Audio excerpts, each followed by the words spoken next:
guys and assalamu alaikum, welcome to back to my channel Tanha Vlog and সবাইকে জানাই হাম্বা মোবারক and sorry guys let me eat vlog because আমি মানে অনেক busy ছিলাম এজন্য ভিডিও এডিটিং করা হচ্ছিল না and আপলোডও করা হচ্ছিল না। তো ফাইনালি আজকে ভিডিও এডিটিংও করে ফেললাম and আপলোডও করে দিলাম। সো এটা হচ্ছে চাঁদ রাতের আগের দিনের ভিডিও ক্লিপ and এটা হচ্ছে আমাদের গরু অ্যান্ড কত কিউট না আমাদের গরুটা মাশাআল্লাহ। অ্যান্ড আমি আমাদের গরুর নাম কি রেখেছি সেটা শুনলে তোমরা সবাই হাসবে।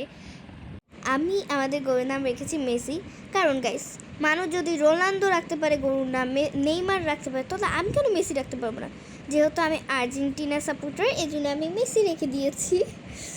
আর এখানে হচ্ছে আমার ভাই খুব সাহস দেখিয়ে গরুকে আদর করে একটা ভিডিও করতে চাইছিল অ্যান্ড ওকে লাথি দিয়ে দিছিল গরু অ্যান্ড ও পরে তাড়াতাড়ি সরে এসে পড়ছে। অ্যান্ড গাইস আমাদের গরুটা না মানে হঠাৎ চেতে যায়, আবার হঠাৎ শান্ত হয়ে যায়, মানে মুড সুইং করে শুধু ওর আমার মতো। মানে ওকে কেউ হঠাৎ আদর করতে গেলে গুতা মারতে আসে, আবার অনেক সময় আদরও করতে দেয়। যাই হোক, সো এটা হচ্ছে চাঁদ রাতের ব্লগ অ্যান্ড এখানে হচ্ছে মেহেদি দিতেছিলাম। মেহেদি তো আর দিতেছিলাম না, জাস্ট একটু ডেকোরেট করে ভিডিওর জন্য একটু ডেকোরেট করেছিলাম, কারণ এখানে তো মেহেদি দেওয়া আসলে পসিবল না। অ্যান্ড এটা হচ্ছে আমার ঈদ আউটফিট। এটা আমি ঈদের আগের দিন মানে হচ্ছে চাঁদ রাতের দিন একটু মানে আমার আউটফিটগুলো একটু সাজিয়ে আমি একটু ভিডিও করতেছিলাম আর কি। অ্যান্ড এটা হচ্ছে আমার ঈদের ড্রেস। সো যাই হোক, পরের দিন সকালেই আমি উঠে সবার আগে গরুর কাছে চলে গিয়েছিলাম অ্যান্ড আমি ওটার কোনো ভিডিও ক্লিপস নিতে পারিনি, আমি আদরও করেছি কারণ আমি খুবই স্যাড ছিলাম। অ্যান্ড এখানে আমাদের গরুটা মানে কোরবানি করা হচ্ছিল অ্যান্ড সত্যি কথা বলতে আমি মানে পুরো কান্না করে দিয়েছিলাম এই সময়। আমি আমাদের বাসায় চলে আসছিলাম অ্যান্ড এই ভিডিওগুলো আমার আম্মু করছে বিকজ আমি কান্না করতেছিলাম প্রচুর, মানে আমার এত খারাপ লাগছে কি বলবো। অ্যান্ড এখানে আমাদের মাংস কাটা হচ্ছিল অ্যান্ড এখানে হচ্ছে আমি গোসল টোসল করে চলে এসেছি মেকআপ করার জন্য। অ্যান্ড এখানে আমি বলতেছিলাম তোমাদেরকে যে আমার মাত্র গোসল করে আসলাম অ্যান্ড সেদিন আমার খুবই ঠান্ডা, মানে টনসিল হয়েছিল প্লাস ঠান্ডাও ছিল। সো আমার খুবই ঠান্ডা লাগতেছিল অ্যান্ড সেটাই আমি তোমাদেরকে বলতেছি যে সকাল শাওয়ার করে এসে পড়েছি। অ্যান্ড এটা হচ্ছে আমার ফাইনাল লুক। অ্যান্ড গাইস আমি তোমাদের সাথে মানে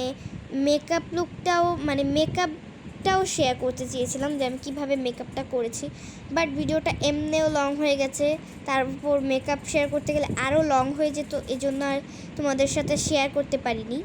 সো গাইস পরে কিন্তু আমি বাইরেও গিয়েছিলাম ঘুরতে একটু, কিন্তু আমি যেহেতু ছোটো মানুষ সেজন্য আম্মু আর আমার হাতে ফোন দেয়নি, যদি হারিয়ে ফেলি বা পড়ে ভেঙে যায় এই জন্য আমিও আর নেইনি। সো এখানে আমরা ঈদের 2 দিন পর চলে গিয়েছিলাম নানুর বাসায় অ্যান্ড মামা আমাদেরকে ঘুরতে নিয়ে গিয়েছিল 2 বোনকে। অ্যান্ড এখানে আমার বোন দোলনায় উঠেছিল এই রাইডটা তো হয়তো বা দোলনায় বলে, যাই হোক। তো আমি আর উঠিনি বিকজ আমার মাথা ঘোরায়। অ্যান্ড এখানে আমরা উঠেছিলাম বাচ্চাদের ট্রেনে। কি বলবো গাইস, আমার মানে কি বলবো, আমি এই ট্রেনে 200-300 বারের উপরে মনে হয় উঠে ফেলেছি, এই জন্য আমার প্রচুর বোরিং লাগতেছিল, আমি তো উঠতেই চাইনি।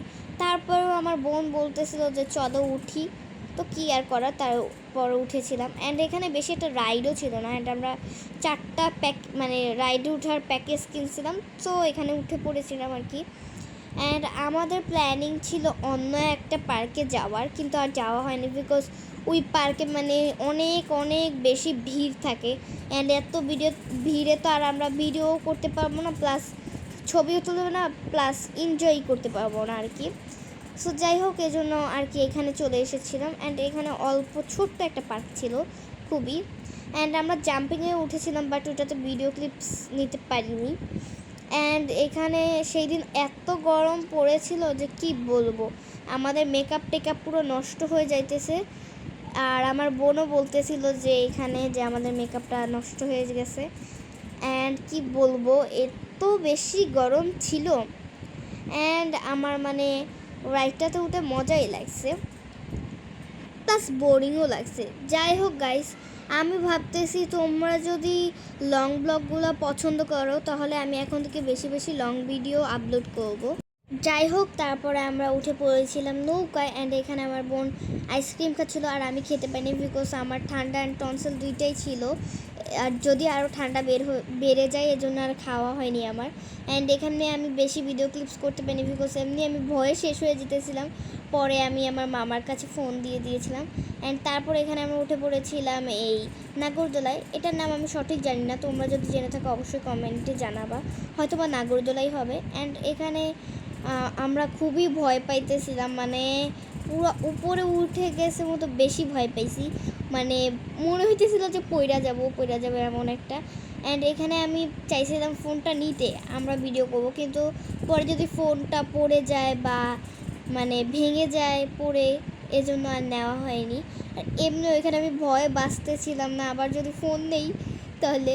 যাই হোক, পরে আমরা বাসায় আসার সময় ওইখান থেকে রেস্টুরেন্টে গিয়ে আমরা খাবার পার্সেল করে নিয়ে এসেছিলাম, পিৎজা অ্যান্ড পাস্তা। যাই হোক, আজকে ব্লগটা এতটুকুই। যদি ভালো লাগে অবশ্যই লাইক, কমেন্ট অ্যান্ড শেয়ার করে দিবা, অ্যান্ড বেশি বেশি সাপোর্ট করবা। আল্লাহ হাফেজ।